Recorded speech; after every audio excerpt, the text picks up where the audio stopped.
My family is from a part of the world no longer exists.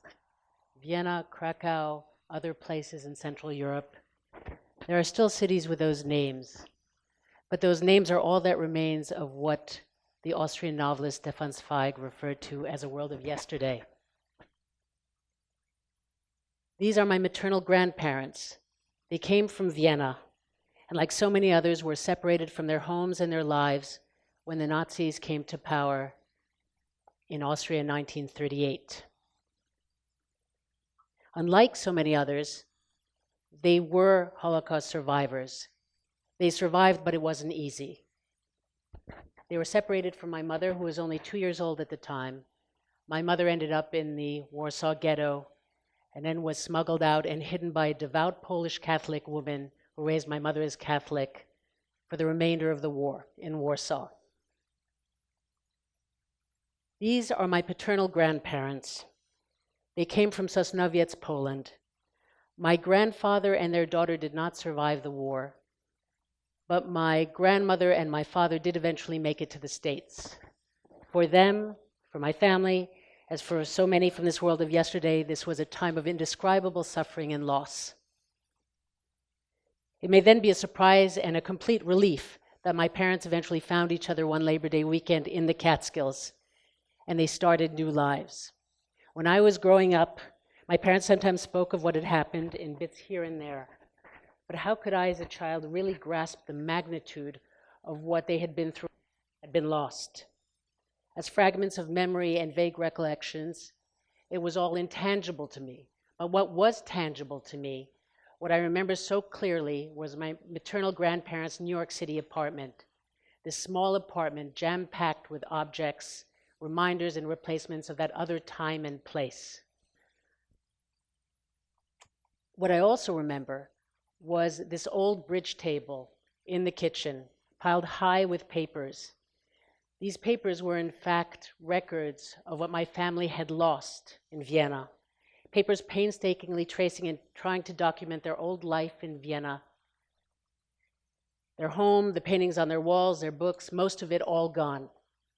Today I work in art restitution, specifically looking at the theft and movement of art during the Nazi era as a result of the Nazis' actions.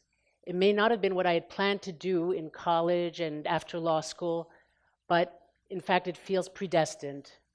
An opportunity arose and I ended up working for the government, helping families recover assets, including artworks lost as a result of displacement and persecution, largely by the Nazis. Now I work at Christie's, overseeing research into the provenance or history of ownership of the objects we offer for sale globally and resolving claims where these come to light. It feels like art restitution is everywhere at the moment.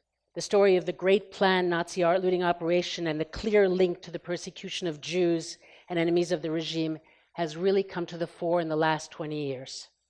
It's not an accident. Events like the class action lawsuits against the Swiss in the mid-1990s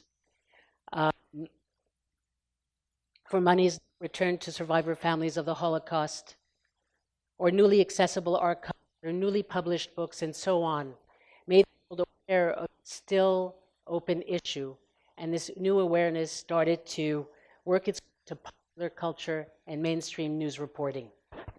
Be it on the big screen, Helen Mirren in the Woman in Gold film, or George Clooney's The Monuments Men, or even newspaper headlines years ago, when over 1,400 stolen artworks were discovered in a Munich apartment belonging to the notorious Nazi art dealer Cornelius Gurlitt, and this was called the Gurlitt Trove.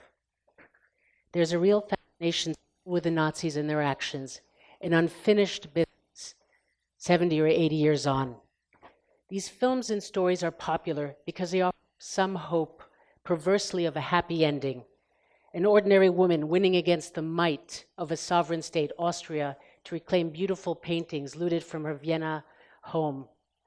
A fearless bunch of dedicated and good people, the Monuments Men, who were art historians and curators seconded into the army, working to protect and recover art even while the war went on around them. These films and their narratives offer up a sense of justice. It's really tapping to something deep in us as humans. this need to see wrong put right. I'm very lucky that in my working life, I get to in some way do exactly that, try to put some wrongs right, to help at least some individuals win back their family heritage that they believe was stolen from them. To do so, they must often battle against a world that prefers to move on and accept the status quo rather than try to undo the theft and the displacement of the individual's heritage. Art restitution is at the same time a privilege, a challenge. It's a complex intellectual puzzle. It's a bit of detective work. It's trying, it's confrontational, misunderstood, difficult, redemptive, conciliatory, satisfying, and surprisingly joyful.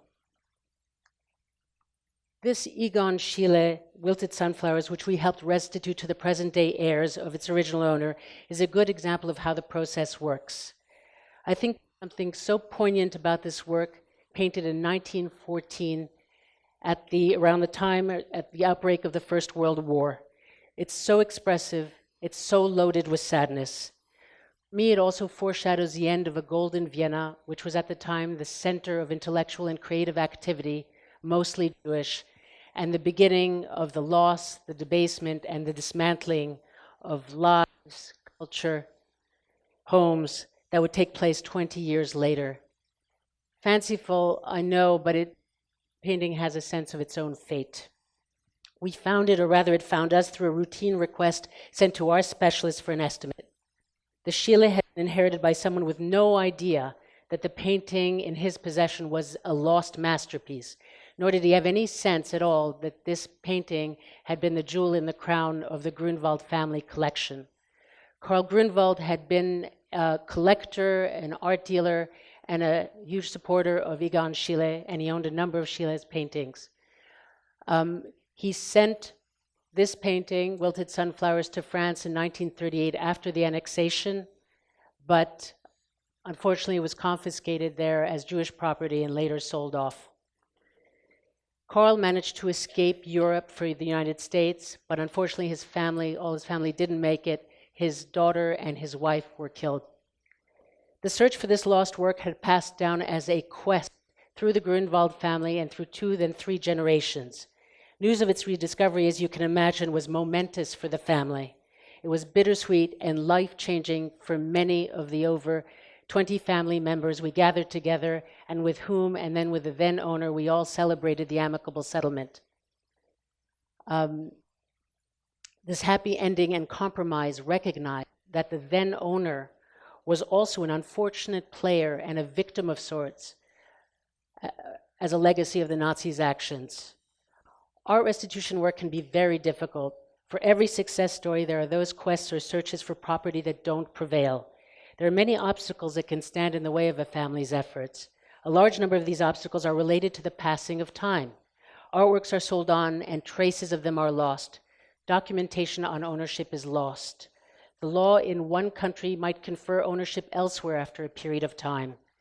Many current possessors of looted art are in good faith, having bought or inherited the object with absolutely no knowledge of its tainted history.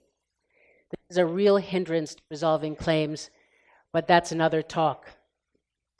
The work I do day to day at times deals with masterpieces, but for the most part, what we're dealing with are more modest objects that are found in many homes, paintings, books, sometimes porcelain, sometimes drawings. Collectively, they tell us so much about a whole part of a lost society and world. What objects my family, or perhaps your families, chose to look at or read or display, the things that they found beautiful or meaningful, or perhaps the objects they didn't even like, but that had been passed down from one generation to the next. Their value is incalculable. A few years back, we were approached by a woman in her 80s living in Australia. She'd been a child refugee from Germany to Australia at the end of the war. She was desperately looking for a painting that her father, who'd been a small local artist, had painted, and which obviously meant a lot to her. She approached us for help, and hard as we tried, we couldn't find the painting. But this act of remembering, recounting, talking, bearing witness was invaluable to her. It was cathartic. We're all fascinated by our family's history. To a certain extent, our family story makes us who we are. Having something that belonged to a grandparent or a great-grandparent immediately transports you to an intimacy with that person and a world that they inhabited.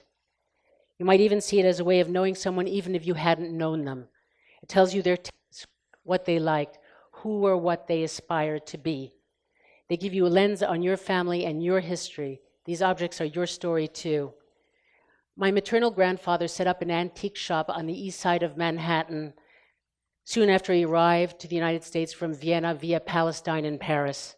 The antique shop was called Mayflower Art Galleries. He loved to collect beautiful art objects and antiques from a world gone by. I'm sure that was his way of making sure that the world that he loved so much and that he had been such a part of would not be forgotten. And to surround himself with these objects, even in his own home, making manifest that huge stack of papers on my grandparents' bridge table in the kitchen.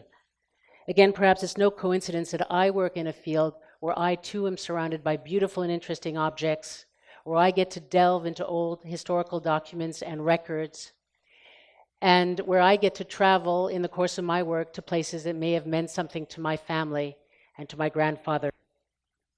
This vast looting of artworks and possessions by the Nazis was not just greed or aimed to asset strip Jews in Germany and occupied countries, and also other nations and peoples that stood outside the Nazis' idea of racial purity.